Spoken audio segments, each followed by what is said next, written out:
after the engagement was called off, I became the laughingstock of City's elite wives group. After all, I was the first person to break off an engagement with a wealthy heir and walk away with absolutely nothing. But there I was, laughing so hard I cried in a villa halfway up the mountain. "Uncle, it's time to honor our bet." Because I'd made a deal with my ex-fiancé's elusive and enigmatic uncle. He said, if I broke off the engagement, he'd give me wealth equivalent to the entire family fortune. And he did. He just never said it would be marital property. Welcome to History channel. Subscribe to follow all our latest adventures. Story begins. The first time I met Ethan Gleason's youngest uncle was at a Gleason family banquet. To be honest, I had no interest in this kind of time-wasting family performance. Ethan and I were childhood sweethearts. At least that's what everyone else thought. To outsiders, we were a match made in heaven. But only we knew the truth. Our engagement was a carefully constructed business arrangement. We were partners, friends, yes, but above all, we were mutually bound by benefits. He needed my family's influence to secure his spot as the Gleason heir. I valued the immense gains that came from being associated with the Gleasons. It was a transaction, nothing more. Had it not been for the woman Ethan kept outside, now showing up visibly pregnant, I might have kept playing along. I wasn't heartbroken. Not even that angry. Just tired. Tired of a business partner who was both careless and untrustworthy. A man who couldn't even manage his personal affairs wasn't someone I could bet on long term. It forced me to reassess the risks and rewards of this entire venture. That was why I still showed up to the family banquet. To assess the damage, and scout the perfect time to walk away. The dinner was subdued. No laughter, no clinking of glasses. Just stifling civility among the Gleason inner circle. Ethan sat beside me, doting as always, placing food on my plate, whispering sweet nothings into my ear like the devoted fiancé he pretended to be. I sipped my juice, scanning the table with half-lidded eyes. And that's when I saw him. At the head of the table sat a man. He held his wine glass with lazy ease, exuding a calm authority that felt oddly familiar. His suit was perfectly tailored, his demeanor composed, like a detached observer rather than a participant. I recognized him instantly. Jeremy Gleason. The legendary, elusive youngest uncle of the Gleason family. The one who rarely made public appearances. The beloved late-born son of the family. And the real power behind the Gleason empire. He noticed me looking across half the table. He raised his glass slightly in a silent salute, a smile playing at the corners of his lips. Cool, unreadable. I returned the gesture politely and looked away. Excusing myself with a mention of fresh air, I stepped out into the garden, escaping the suffocating politeness of the dining hall. The night breeze cooled my skin and swept away some of the irritation. Enjoying the show?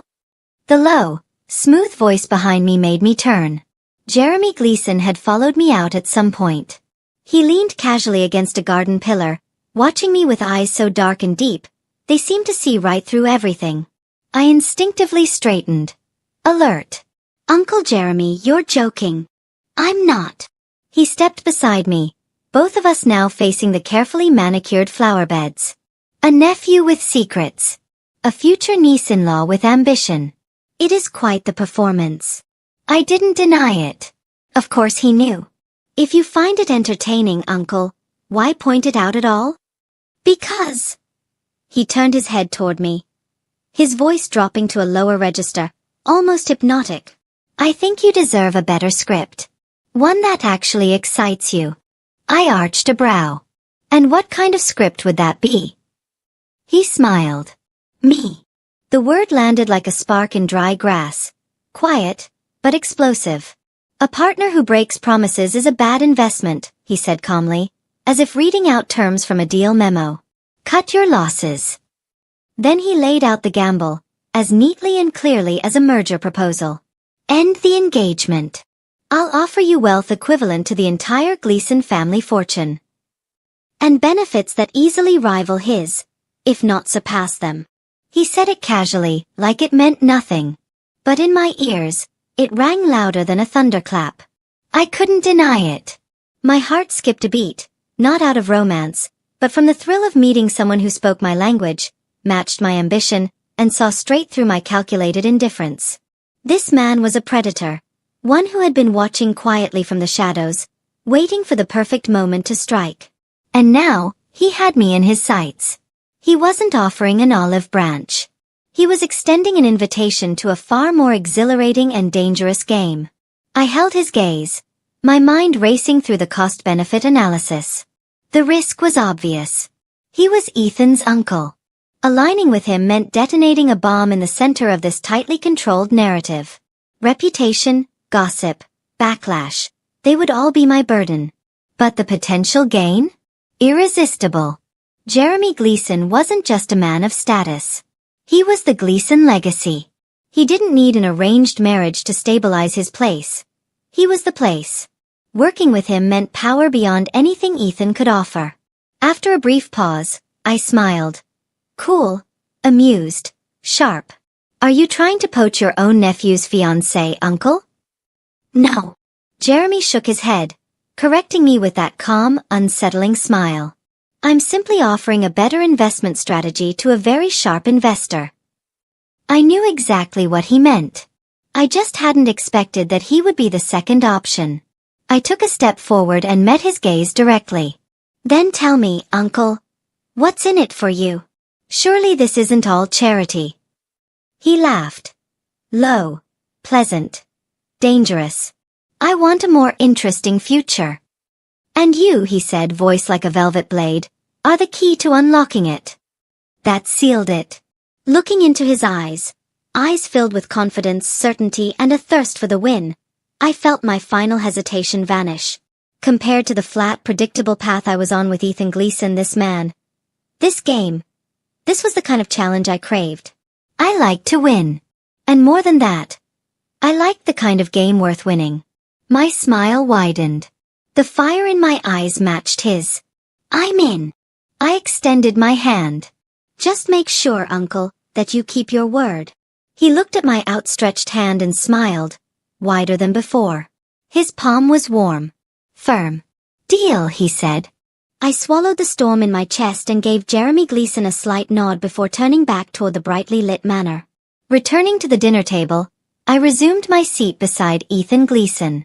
He glanced at me with concern. You were gone a while. Just needed a bit of fresh air, I replied, flashing him a flawless smile. But everything had changed. The people around this table looked no different, yet I was no longer just a partner balancing risk and reward. I was now a strategist who had found a new, far more powerful ally. I even had the leisure to glance, seemingly absent-mindedly, toward the head of the table. Jeremy Gleason sat there, unhurriedly wiping his fingers, as if nothing at all had happened in the garden moments ago. But when our eyes met, I caught the flicker of a victorious smile in those deep, unreadable eyes. The dull family dinner finally came to a close. After the elders took their leave, Ethan naturally rose, reaching for my coat. I'll take you home, he said. Outside the old mansion, the evening air had a chill to it. Ethan opened the car door for me, and just as I leaned down to step inside, I paused. Straightening, I turned to face him. Ethan Gleason, I said quietly, clearly. Our engagement ends here. The smile froze on his lips, replaced by stunned confusion. Why? Is this about Ruby? I'm sorry. I should have handled it better, but please, believe me, it won't happen again. There was panic in his voice. No anger, no defensiveness, only a desperate urge to explain, to salvage. Truth be told, Ethan Gleason had always been good to me. As a friend, as a childhood companion. He just wasn't fit to be my fiancé. How long have we known each other, Ethan? I asked, instead of answering his plea. Since we were in diapers, he said. We've always been the best of friends, and later the best allies. That's why I thought we'd never need the word handle between us. My voice was calm, not angry, just deeply disappointed. I thought we were honest with each other, that we trusted each other completely. But instead of telling me, you let a stranger walk through the door, belly full, making a mockery of both our families. I didn't mean to, he began, but his shoulders slumped in defeat. I was afraid you'd be mad. I thought I'd fix it before you found out. Amanda, I never meant to hurt you. She was a mistake. You're the one I want to marry. Please, give me another chance. He looked pained, genuinely regretful. But I didn't feel satisfaction. No vengeance, no triumph. Just a quiet, clean exhaustion. This wasn't a mistake. It's a stain, I said. And that stain ruins everything this engagement was built on. I can't walk into marriage pretending I didn't see it. I had no interest in dragging our emotions through the mud. That would only make the goodbye messier. We were adults. Once, we'd been perfect partners. Ending this with dignity was the last act of respect.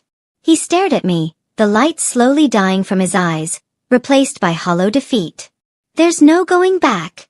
He asked hoarsely. There isn't. I slid into the car and closed the door behind me.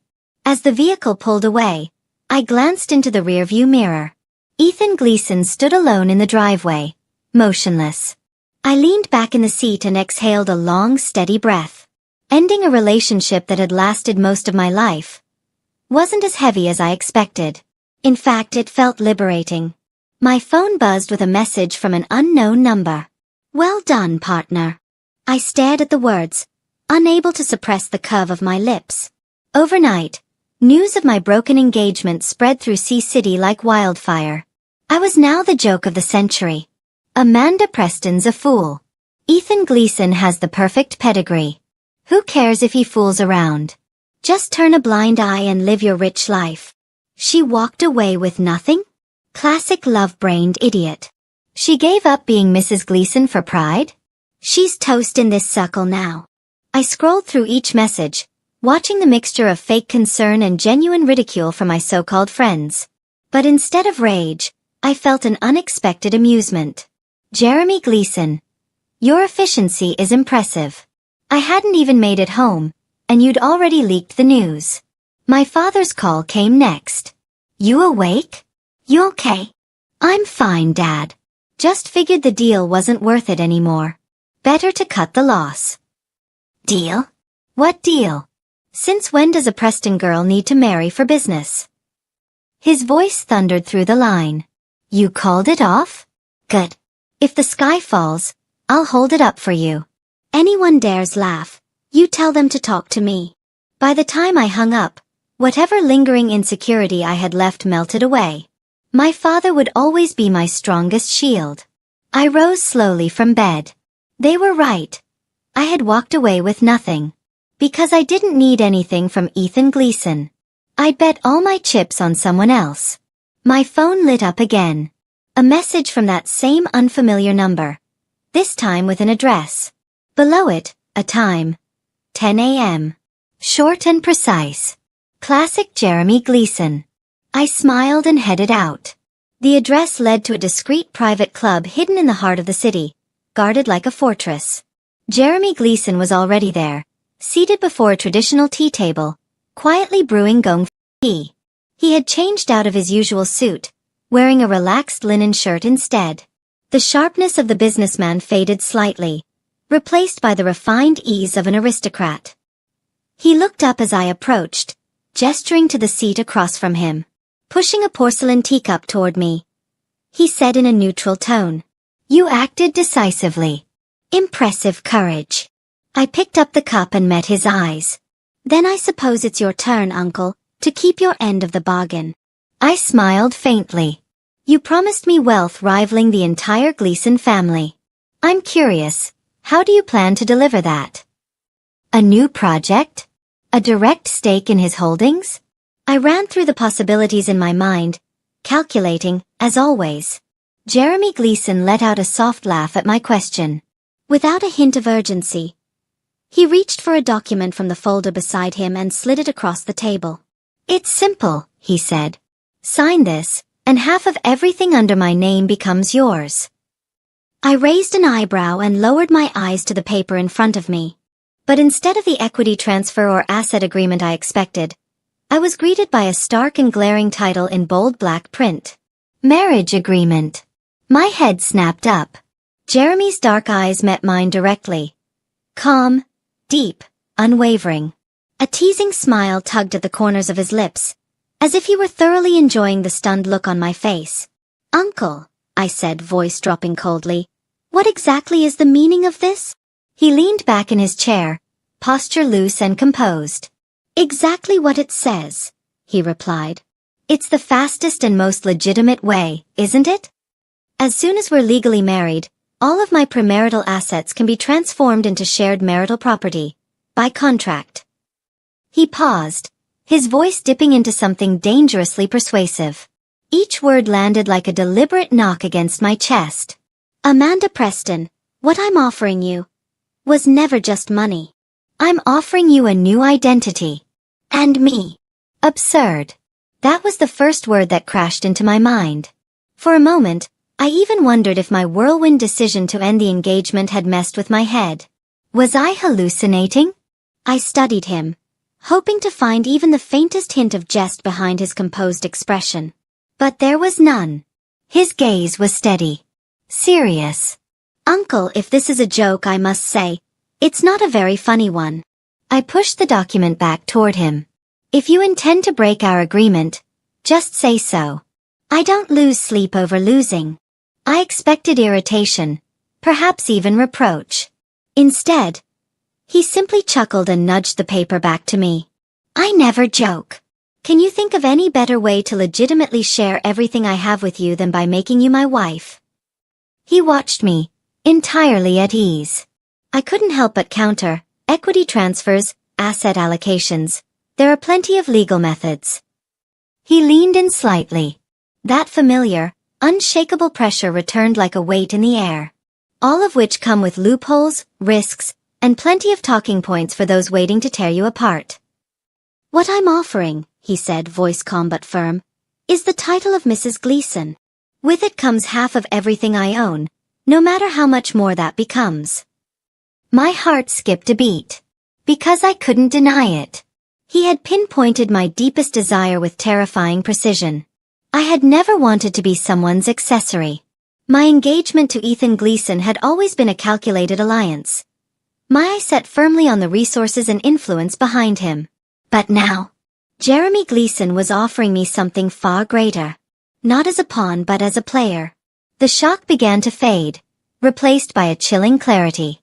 To marry Jeremy Gleason, my ex-fiancé's uncle, would be a bold move. The gains were enormous. But the gossip would be louder. If I got involved with Ethan's uncle now, amid the swirling rumors of our broken engagement, the whispers would curdle into something far uglier. She must have been seducing him all along. Dumped the nephew for the bigger fish. How calculated. What a snake. No matter how loud I denied it, no one would listen. And I could stomach the insults.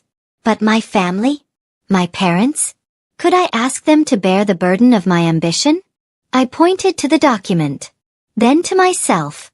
"You're not worried I'll drag you into a mess?" Jeremy slowly stood. His gaze locked on mine, unblinking. "You're not worried about me," he said. "You're afraid the rumors will hurt me." He smirked faintly. "Do you really think something like that could touch me?" I gave a dry, exasperated twitch of my lips. Right. I'd forgotten. He was Jeremy Gleason. To him, gossip was wind across a mountaintop. Barely enough to ruffle his sleeve. He circled the tea table and walked toward me, one step at a time. With each movement, the weight of his presence grew heavier. Stopping in front of me, he looked down with that same commanding steadiness. "Rumors won't hurt me," he said softly, each word deliberate. "And I won't let them hurt you either." I looked up at him. Was this reassurance? Jeremy turned away and walked to the door. His hand landed on the handle. He didn't glance back. "If you truly don't want this, it just means we'll take the longer route." He paused again. "But I am hoping selfishly that you'll choose the simplest path." The door closed with a soft click. His footsteps faded until there was nothing left but silence. After Jeremy Gleason left, I sat alone in front of the tea table for a long time. No matter how I tried, I couldn't make sense of his motives. In the end, I brought the marriage agreement home with me. The document was thin, barely a few pages, Yet in my hands, it felt like a burning brand. My father was in the study practicing calligraphy. When he heard me enter, he set down his brush and looked at me, concern flickering in his eyes. "Did something happen?" he asked gently. I shook my head. Then, after a moment's hesitation, I placed the document on his cluttered desk. His gaze dropped to the title, and for the first time in years, his usually composed face registered surprise. "This is from Jeremy Gleason." I pulled out the chair across from him and sat down, an unfamiliar uncertainty settling over me like fog. "Dad, there's something I haven't told you." Under his steady, searching eyes, I told him everything. About the bet Jeremy had proposed at the family dinner, the staggering promise he made, and the marriage agreement he offered as fulfillment. "I don't understand," I admitted, voicing the question that had haunted me the most. "Why would he do this? What does he gain from it? There are 100 ways to honor a bet. Why choose this one?" The study fell silent. My father's surprise gradually faded as he lifted his tea, blew gently across the surface, and sipped slowly, as if digesting an outrageous business proposal. After a long pause, he finally said, "Silly girl. You can calculate numbers better than anyone in business," he said, tapping the document lightly. "But when it comes to people, you're completely lost. He's fallen for you." I froze. "No way," I blurted out, more shocked by this conclusion than by the proposal itself. "We've only met twice. We barely know each other. How could that be?" My father cut me off with a quiet voice. "You really think someone like Jeremy Gleason makes decisions on impulse? You think he's playing at romance?" I furrowed my brow, confused. "Amanda," he said, his voice steady and low, "men like Jeremy Gleason, men at the very top, they don't marry for love. They marry to declare dominance. He can give you money, projects, even shares. All those things can be calculated, divided, or taken back. But the title of wife, that can't be undone. Once you become his wife, you're no longer just a business partner. You become part of his public identity. His name is tied to yours. Your rise is his rise.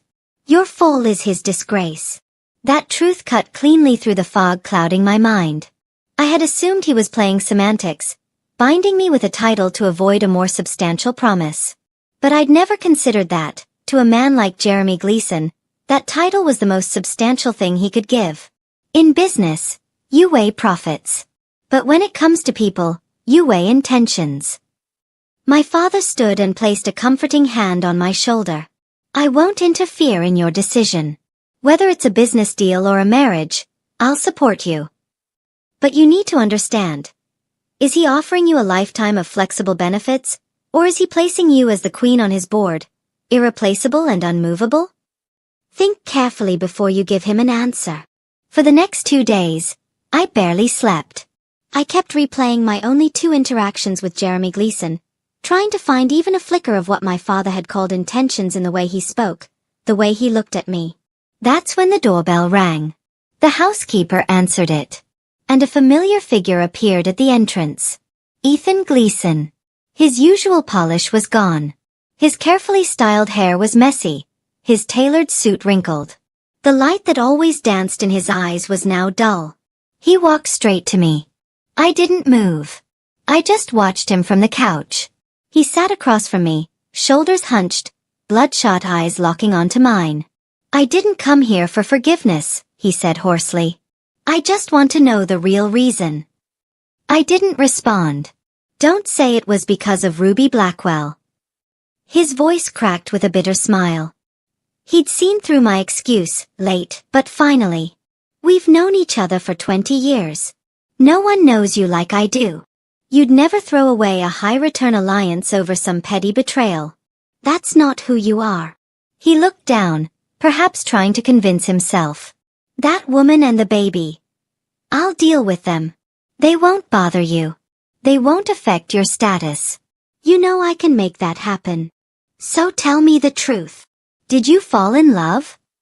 Or did you find someone better?" I had to admit, Ethan Gleason knew me well. He understood that emotions weren't my weakness. Opportunity was. And somehow, he'd figured out that the only reason I would walk away from someone like him was if I had found something with an even higher return. I looked at his pleading expression and almost wanted to tell him. But the truth was, I still hadn't found the answer for myself. A man who can't keep a promise, who can't even manage his personal life, is the biggest investment risk of all. I simply chose to cut my losses. Isn't that in line with how I've always operated?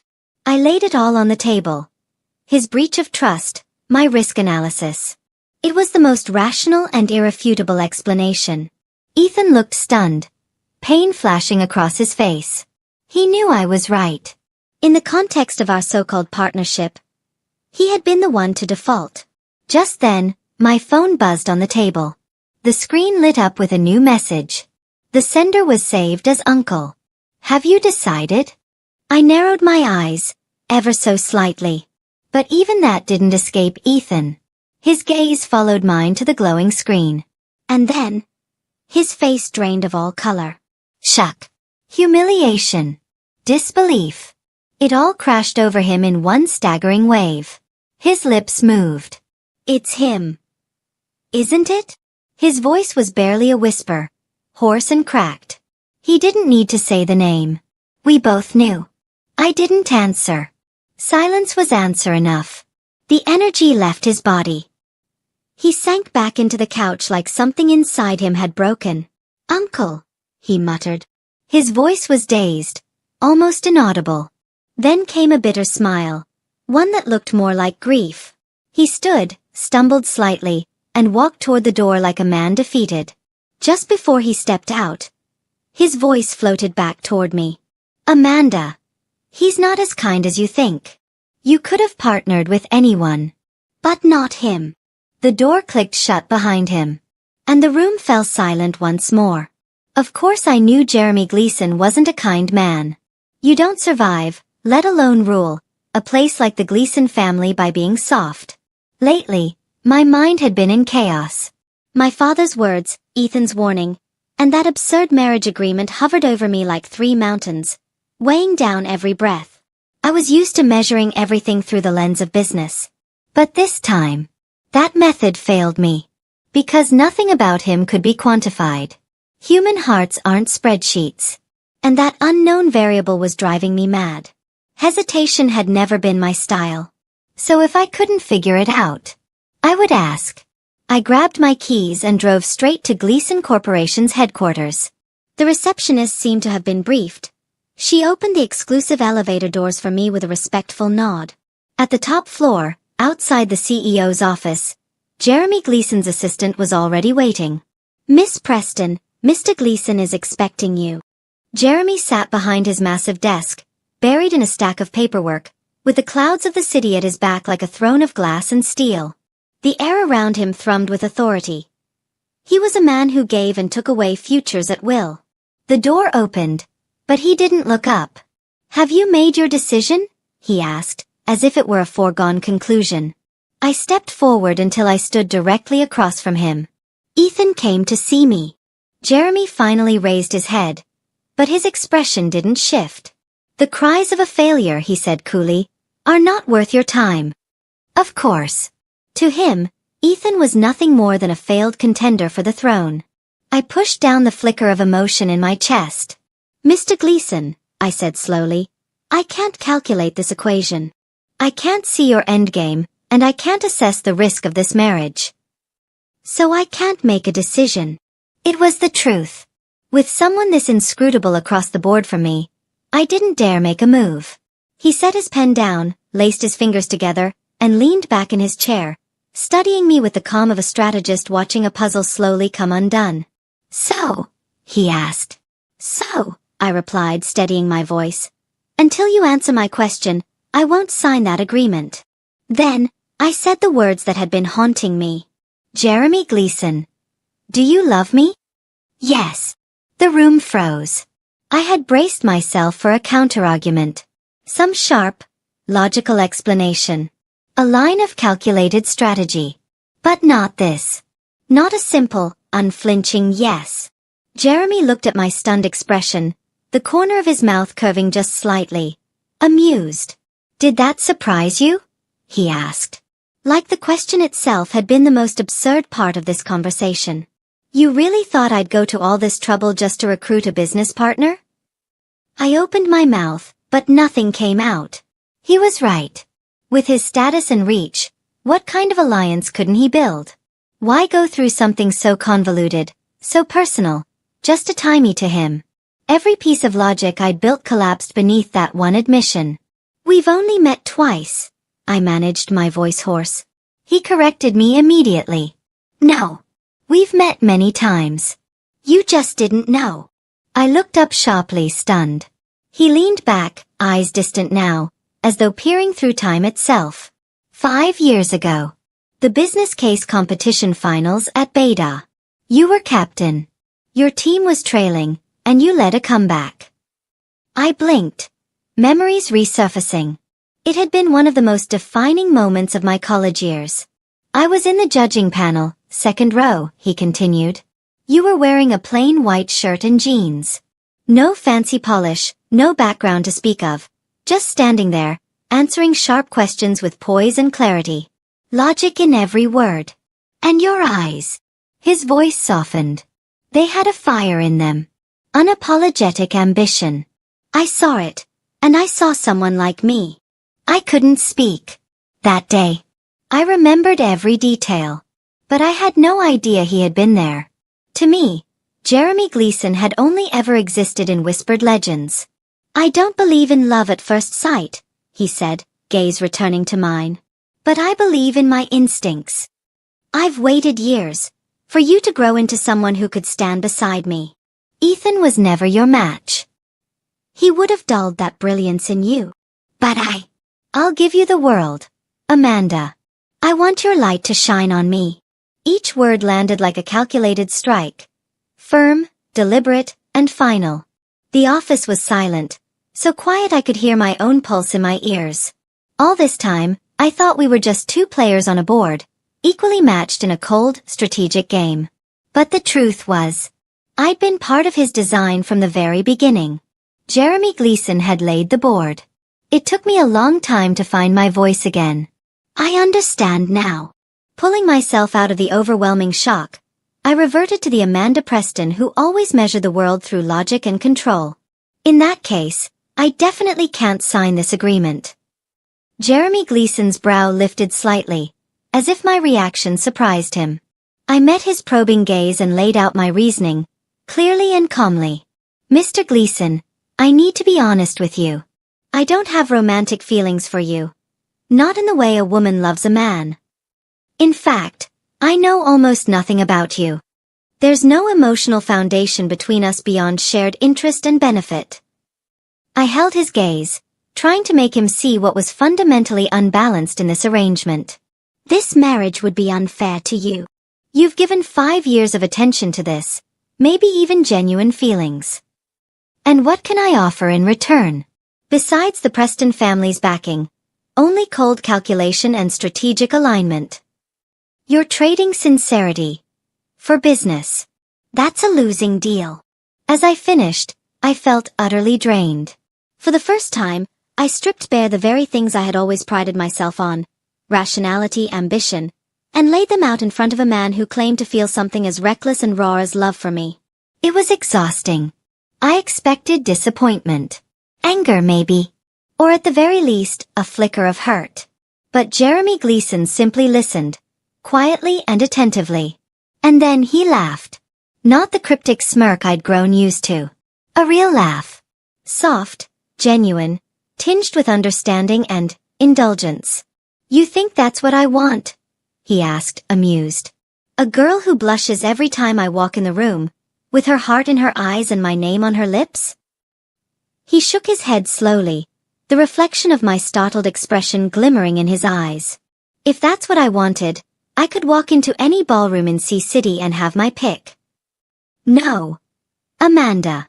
I waited 5 years for you. Not because I wanted your obedience or adoration. He leaned forward, the familiar pressure of his presence folding around me again. But this time, it felt more honest, stripped of all pretense. What I want is exactly what you just described. Your sharp mind, your calculated choices, your unflinching logic. I want the woman who never flinches, never betrays, and never loses sight of her goals. As for love, he said, pausing with deliberate clarity, that's my business. That's the reason I started this negotiation, but it was never a condition for you to meet. I'm not looking for a fairy tale. I'm looking for a partner. A queen who stands beside me.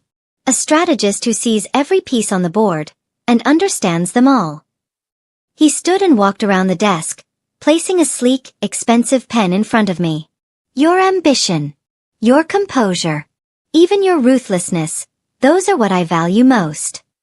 To me, this arrangement is perfectly fair. His voice was low and rich, leaving no room for escape.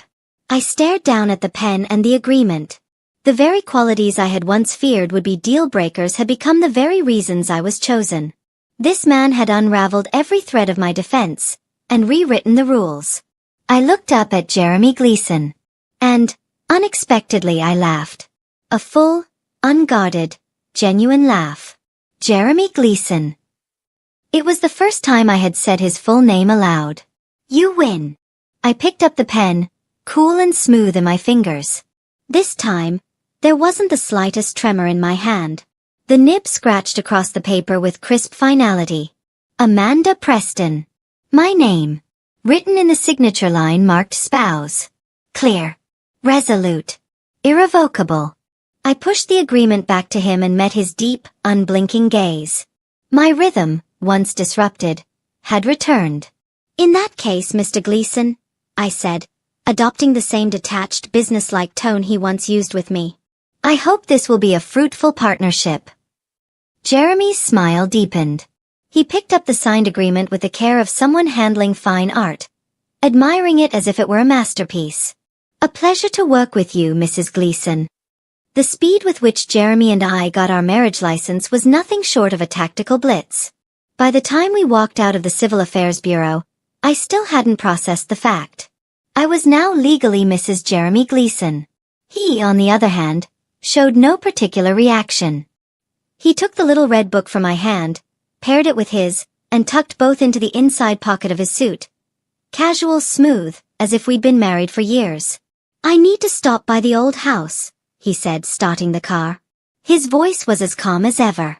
You going to my place or back to Preston's? Home, I replied. He gave me a brief glance, nodded once and said only, all right. Wait for my message. When the car pulled up in front of my apartment, he didn't get out. He just turned toward me, eyes steady. Mrs. Gleason, from this day forward, don't let anyone mistreat you. His voice was quiet, but his certainty was unshakable. I felt a flutter in my chest, though my lips only curled in a light smile. Relax, Mr. Gleason, I said. I never take a bad deal. Jeremy returned to the Gleason family estate alone. I could imagine it vividly. What that moment must have been like. The bomb he was about to drop. The uproar. The outrage. Ethan's humiliation. The elders' confusion and disbelief. It was probably a better show than the family banquet itself. Unfortunately, I couldn't see it in person. But it didn't take long for the aftershocks of that show to ripple through my life. By the next morning, the once quiet C-City elite wives group chat had exploded. And this time, the whispers weren't full of pity or mockery. They were laced with venom. What the hell? Amanda Preston married Ethan Gleason's uncle. Told you she wasn't simple. Dumped Ethan so cleanly. She must have already had someone lined up. This is next level dirty. Climbing over the nephew to get to the real power behind the throne? Disgusting. Poor Ethan. One day she's his fiancée, the next she's his aunt. That's next level humiliation. The messages flooded in, faster than I could scroll. In a single night, I had gone from tragic fiancée discarded by a wealthy heir, to snake-hearted gold digger scheming her way to power. The language was vile. The assumptions absurd. I had to admire their imagination. I lounged on the villa sofa halfway up the mountain, lazily flipping through the chat history. The hand behind this smear campaign? Ethan Gleason. The same Ethan who looked devastated when I called off the engagement. The same Ethan who had stammered apologies, insisted he'd never meant to hurt me. The same Ethan who had grown up beside me. Someone I once believed would remain a dear friend, even if not a husband. And suddenly, I found it laughable. That I ever spared him a shred of warmth or understanding. That I once believed we'd part ways with dignity. That I thought he was just someone who couldn't handle losing. I didn't realize until now how ugly he looked when he really lost. Turns out, my idea of a graceful ending was just another fantasy I wrote alone. To him, this was never about friendship. This was war. And I was the sacrificial lamb, offered up to cleanse his shame and paint him as the wounded party.